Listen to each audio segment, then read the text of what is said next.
د خیبر پښتونخوا د سی ټي ډي پولیس چارواکو داوا کړې چې د پیښور په پولیس لاین کې شوی ځانمرګي برید د تحریک طالبان پاکستان ټي ټي پی اتحادی ګروپ جماعت الاحرار کړي او په افغانستان کې پلان شوی وو. د سی ټي ډي پولیس اډیشنل آی جی شوکت عباس نن په پیښور کې خبري غونډه ته ویل چې د ځانمرګي برید کوونکو ملګری یې نیولې چې امتیاز خان نومیږي. د ځانمرګي برید تربیت یې کړی دی او په تفتیش کې معلومه شوې ده وړومړی ځانمرګي چې تنظیمي نوم یې قاری وو خو هغه ناکامه شوی نو بیا به د کارول کېدو. نو موري ول چې امتیاز او قاری چا چې ځانمرګي برید کړی د افغانستان په کندوز کې یې د قاری بصیر په مرکز کې تربیت ترلاسه کړو. د پیښور د برید وروسته د پاکستان د دفاع او کورنو چارو وزیرانو تور خم لګولې وو چې د دې برید لپاره وسلوالو پاکستانی طالبانو د افغانستان خورا کارولې ده. خو په افغانستان کې د واکمنو طالبانو د بهرنیو چارو وزیر امیر خان متقی دا خبره رد کړې او ویلې وو هغه ویلي چې پاکستان د افغانستان ته د ملامتۍ ګوته نه نیسي او کورنۍ پلټنې دي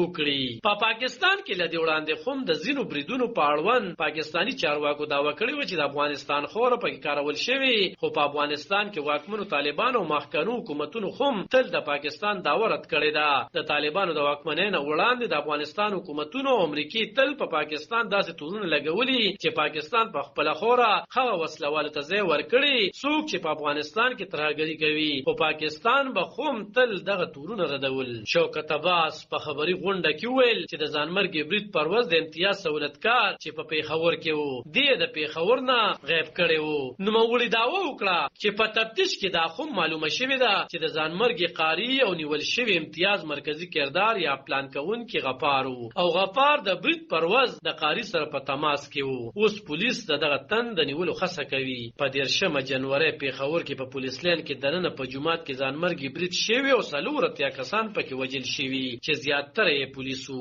د پاکستان د کورنو چارو وزیر رانا ثناء الله ویلي چې تحریک طالبان پاکستان خراساني ډلې د دې ذمہواری منلې ده. تحریک طالبان پاکستان ویلي چې په جمعات کې د شوی حمله د دوی سره تعلق نشته خو تحریک طالبان پاکستان د سربکب په نوم یو کمانډر مطبوعاتو سره په شریک کړی شوی خبر کې د برید ذمہواری منلې او ویلي چې دا د خالد خراساني انتقام وو. علب خان شیرپو دلبر نیوز 400 د خیبر